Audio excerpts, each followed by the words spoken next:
Hello students, our today's topic of discussion is EVS 1, Chapter 13, Methods of Preserving Food. So today we are going to learn about different varieties of foodstuffs, measures to keep the foodstuffs in good condition. So let's get started.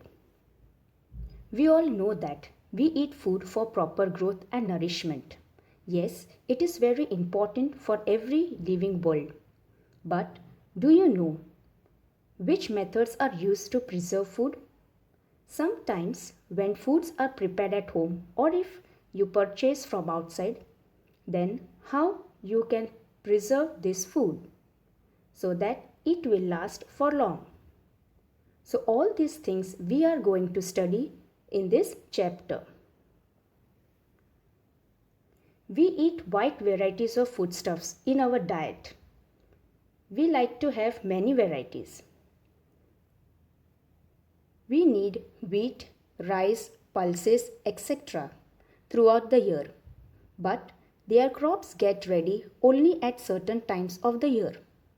In order to have the grain available throughout the year, one season's crop must be stored and protected till the next season. Just take the example of rice. If you know that the crop of rice requires more amount of water, that is why it is a monsoon crop. On the other hand, wheat requires less amount of water. So it is a summer crop. But wheat is available to us throughout the year. Is it like that it is only available in summers? Or rice is available only in rainy season? No, they are available to us throughout the year.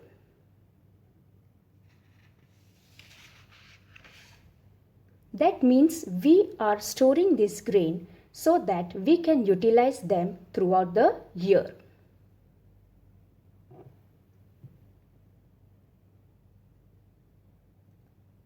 All foodstuffs cannot be produced at the same place because as per the climatic conditions, wide varieties of crops are grown in different regions. Different foodstuffs are produced in different places. Second point, they have to be made available in good condition to people at long distance. Just take an example of apples. We all know that apples are produced in Jammu and Kashmir.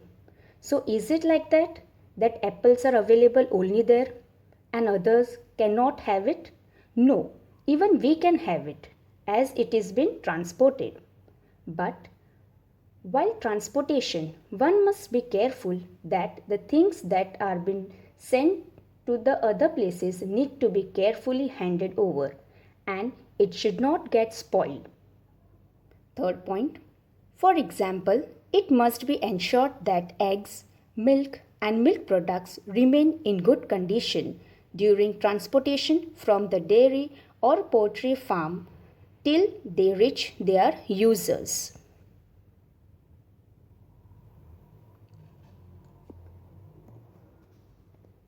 Different fruits and vegetables are available in abundance in different seasons. It is very important, not only fruits and vegetables, your mummy must be storing grain at home and that need to be stored and preserved in a proper way. Otherwise, it may get spoiled and there would be wastage of grain. So, proper medicines and chemicals are added or they are kept at a dry place so that it should not get spoiled. They also taste their best in that season. To prevent these large quantities of fruit and vegetables from getting spoiled and to enjoy them all year around, we make efforts to preserve them.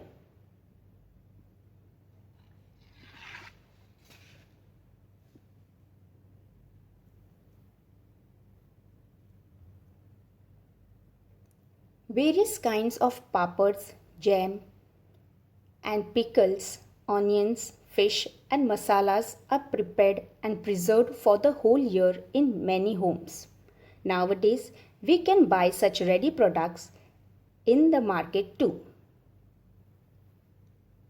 Now in the summer season, your mummy, your grandmother must be preparing these papads, jams, pickles, onions, fishes and masalas, and they preserve them throughout the year in the home, keeping them in the containers. Nowadays, we can buy such ready products in the market too. But rather than buying from the market, as we add preservatives, so people prefer at home, that is homemade products. And even in the markets you get homemade things. People prefer such homemade things as they are safe and healthy for eating.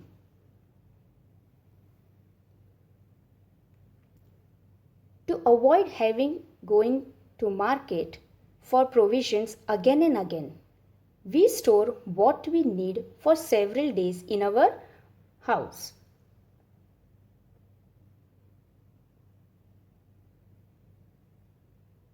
Now your mummy prepares vegetable grain pulses at home, and she uses onion, potatoes, tomatoes, chilies and so on to add flavor in the vegetables or pulses, whatever she is preparing. Now to prepare this, she stores these things at home. You can go and check in the kitchen.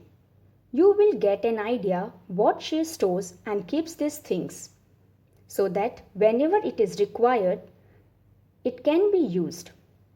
Is it that for one thing she requires to go to the market and purchase one things and bring home?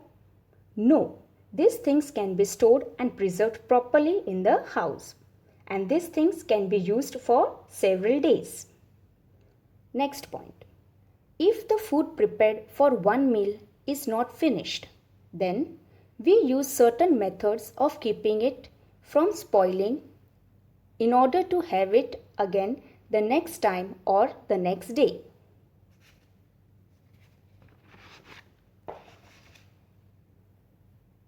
Measures to keep the foodstuffs in the house in good condition. First point. In winters, that is the cold weather, foodstuffs keep longer. Second point. If they are kept in the refrigerator or kept cold on ice, they keep even longer. Grains are dried in the sun before storing. Next point. Onions and potatoes are kept to dry in the open air in summer and then stored in a dry place. If we boil milk, it does not get spoiled immediately. Curries and vegetables preparations are brought to a boil to prevent them from spoiling till the next meal. Our food has to be kept away from ants, cockroaches, other insects, mice, rats, and cats, etc.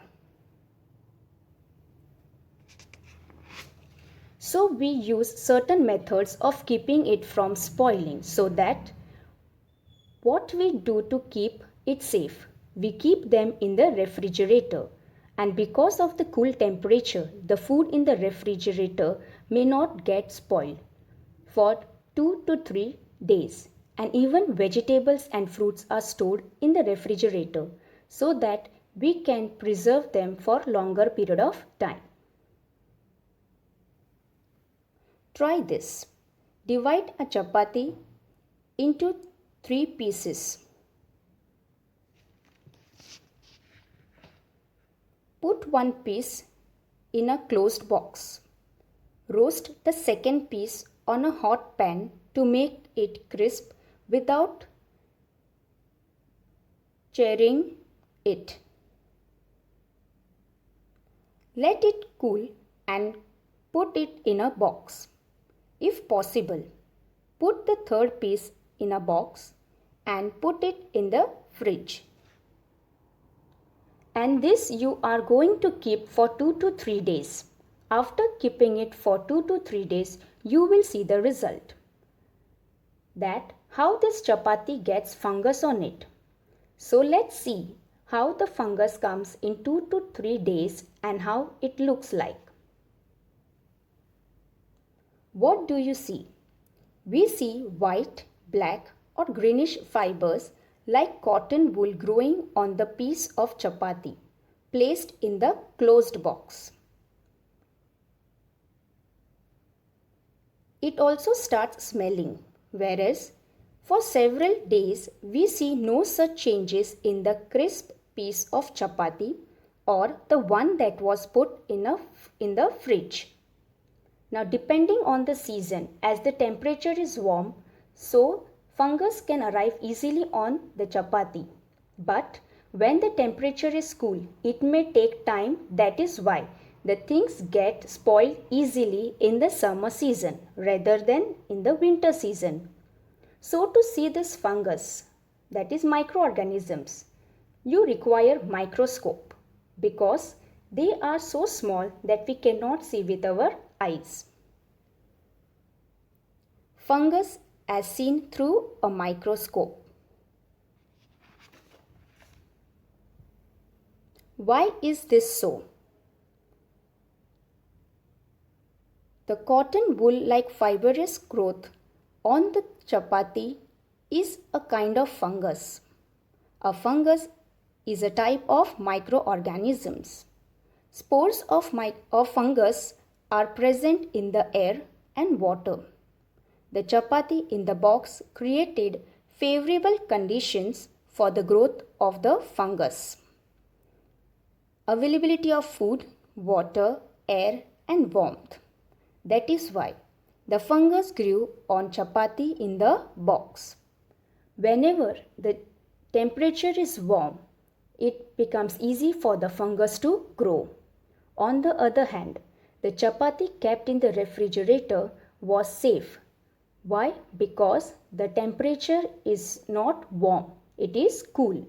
So fungus cannot grow in this cool temperature. On the screen you can see white, black and greenish fibers. Fungus on chapati. So here we end with our today's EVS 1 session. We will meet in our next session. Till then, stay home, stay safe.